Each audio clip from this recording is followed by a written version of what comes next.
¿Y si el sonido que te rodea pudiera romper tu cerebro sin tocarte? Veremos cómo diplomáticos en La Habana empezaron a sangrar por los oídos sin heridas visibles. Descubrirás que el Pentágono ya tenía dispositivos capaces de hacerlo desde los años 60. Entenderás por qué embajadas en todo el mundo ahora tienen paredes que bloquean el silencio. Esto es solo el comienzo. Empezamos. Armas sónicas no son ciencia ficción. Son dispositivos reales, desarrollados desde los años 60 por militares estadounidenses y soviéticos, que lanzan ondas de sonido de alta intensidad para incapacitar sin proyectiles. No disparan balas. No explotan. Emiten presión acústica en frecuencias entre 20 Hz y 20 kHz. Moduladas en pulsos precisos, capaces de inducir vértigo, náuseas, dolor intenso o pérdida temporal de coordinación a distancias de hasta 500 metros. Su poder reside en lo invisible, el sonido, que siempre ha sido parte de la vida, se convierte en arma. En 2017, diplomáticos estadounidenses en La Habana empezaron a sufrir mareos repentinos, zumbidos en los oídos, pérdida de memoria y hemorragias cerebrales leves. No había signos de violencia física. No había huellas de intrusión. Pero el Departamento de Estado lo confirmó, atribuyeron los síntomas a un posible ataque con armas sónicas. No se demostró con certeza. Pero el miedo se volvió real. Embajadas en todo el mundo reforzaron sus muros con blindajes acústicos. Se crearon protocolos de detección. Se entrenó al personal para reconocer los primeros signos de exposición. Armas sónicas dejaron de ser un experimento de laboratorio para convertirse en una amenaza con nombre propio, operativa en el terreno. Su importancia no está en la destrucción, sino en el control. En operaciones urbanas, donde las balas matan y los edificios colapsan, las armas sónicas ofrecen una alternativa. Un soldado puede activarlas desde un vehículo, a 100 metros de distancia, y hacer que los manifestantes se agachen, se cubran los oídos, se desmayen.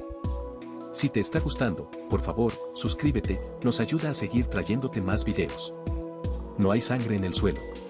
No hay cuerpos que llevar. Solo gente confusa, doliente, incapaz de seguir adelante. Esa es la promesa, menos bajas civiles, menos daño colateral. Pero también es la trampa. Porque el sonido no deja marcas visibles. No hay balas para analizar. No hay fragmentos de metal para rastrear. Solo síntomas. Y eso abre la puerta a la duda. ¿Fueron realmente armas sónicas lo que afectó a los diplomáticos en Cuba?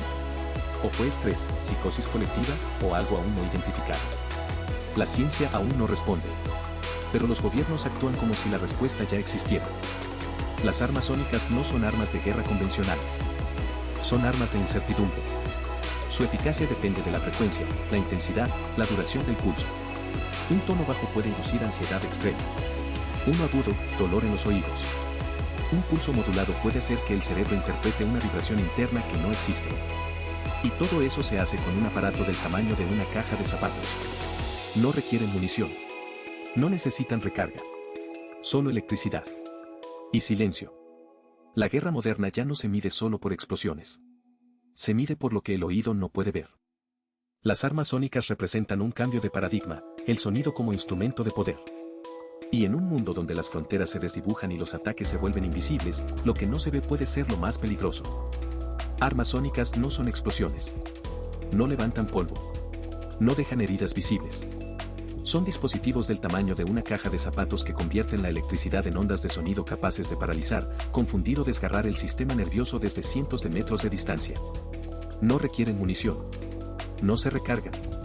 Solo necesitan corriente. Y silencio. Ese es su poder, actuar sin ruido, sin advertencia, sin rastro. En la década de 1960, militares de Estados Unidos y la Unión Soviética comenzaron a explorar el infrasonido y el ultrasonido como herramientas de guerra, no para destruir edificios, sino para afectar los cuerpos. Experimentos en laboratorios secretos revelaron que frecuencias por debajo de 20 Hz generaban ansiedad extrema, náuseas y vértigo, mientras que frecuencias por encima de 15 kHz provocaban dolor agudo en los oídos sin daño permanente. Armas sónicas nacieron de esa búsqueda, no para matar, sino para controlar, para hacer que un grupo de personas se retire, se desmaye o se vuelva incapaz de coordinar sus movimientos, todo sin un solo disparo.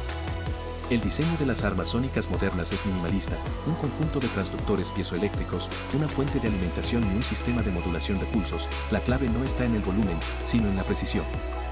Un pulso de 19 kHz, de 100 milisegundos, puede hacer que el cerebro interprete una vibración interna que no existe, como si los huesos del cráneo estuvieran temblando. Eso no es alucinación, es neurofisiología. El sonido, al ser una onda mecánica, transmite energía directamente al tejido. Armas sónicas aprovechan eso, en rangos de 100 a 500 metros pueden enfocar frecuencias con un ángulo de menos de 15 grados, como un láser de sonido. En 2017, diplomáticos estadounidenses en La Habana empezaron a reportar síntomas inexplicables, mareos intensos, zumbidos en la cabeza, pérdida de memoria, dolores crónicos. El Departamento de Estado lo llamó Havana Syndrome. No hubo explosiones, no hubo armas de fuego, solo un sonido invisible que atravesó paredes, ventanas y cristales. Investigaciones posteriores no pudieron confirmar una fuente, pero el patrón coincidía con el funcionamiento de armas sónicas, síntomas neurológicos, sin trauma físico, con una distribución geográfica que sugería un dispositivo dirigido. Las armas sónicas no son solo para ataques, son para disuasión, en protestas, en embarcaciones, en puntos de control, se usan para dispersar multitudes sin recurrir a balas de goma o gas lacrimógeno. Su sonido, un tono agudo y constante, puede alcanzar 150 decibelios, más fuerte que un avión a reacción, y obligar a quienes lo escuchan a cubrirse los oídos o huir. En 2011, en Oakland, California, las fuerzas policiales lo usaron contra manifestantes, nadie murió, pero muchos sufrieron daño auditivo temporal. Las armas sónicas, en ese caso, no fueron no letales, fueron letales para la audición. La controversia no es solo técnica, es ética. Si un sonido puede inducir pánico, confusión o daño cerebral sin dejar huellas, ¿quién lo controla? ¿Quién decide qué frecuencia es segura? No hay estándares internacionales, no hay tratados que las regulen, no hay protocolos de uso, solo documentos clasificados. Y mientras los militares perfeccionan la modulación de pulsos para que el cerebro interprete vibraciones internas, como si alguien estuviera golpeando desde dentro, los civiles no tienen protección. Las embajadas ahora instalan barreras acústicas, ventanas con doble cristal, filtros de frecuencia, pero eso no es defensa, es reacción, es reconocer que el enemigo ya no necesita ver tu cara, solo tu oído. Las armas sónicas cambian la naturaleza del conflicto, ya no se trata de quien tiene más tanques, se trata de quien puede manipular el entorno auditivo de su oponente.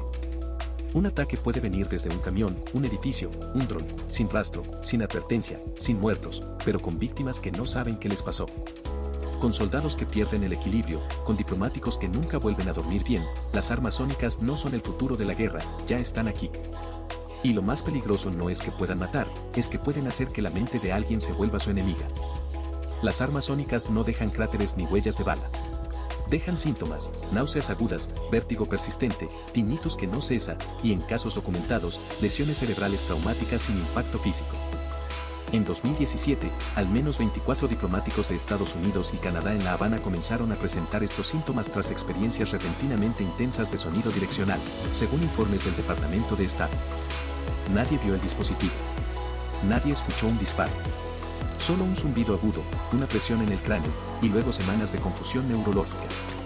Las armas sónicas, en su forma más sofisticada, operan sin rastro visible, ondas moduladas que atraviesan paredes, ventanas, blindajes ligeros, y se concentran en tejidos sensibles, el oído interno, el sistema vestibular, antes que en objetivos militares.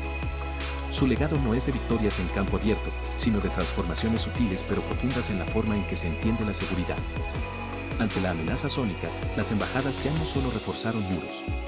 Instalaron barreras acústicas, sensores de frecuencias anómalas y protocolos de evacuación inmediata ante alertas auditivas. Las fuerzas especiales se entrenan ahora para reconocer patrones de exposición, una vibración en los dientes, un zumbido en el oído izquierdo, un desfase en el equilibrio.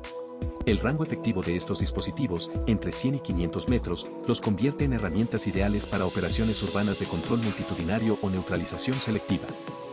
Ya se usaron en el despliegue de la Marina estadounidense en Afganistán en 2007 para dispersar multitudes sin disparar un tiro, y en 2014, en Ucrania, se reportó el uso de sistemas infrasónicos para desestabilizar la cohesión de unidades en movimiento.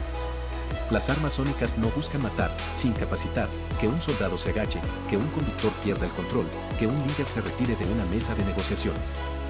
Pero la línea entre no letal y letal se desdibuja cuando el estrés crónico inducido por exposiciones repetidas altera la función cognitiva a largo plazo.